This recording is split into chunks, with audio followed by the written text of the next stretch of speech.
How to remove profile picture on X, or formerly known as Twitter. Hi everybody, welcome back to our channel. In this video, I'll be showing you the procedure on how can you remove profile picture from your X application.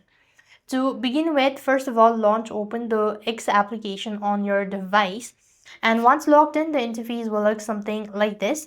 Now then, to begin with, you just need to simply go ahead and click on the initials from the top right corner of your screen. And next, you want to go to the profile section from the bottom.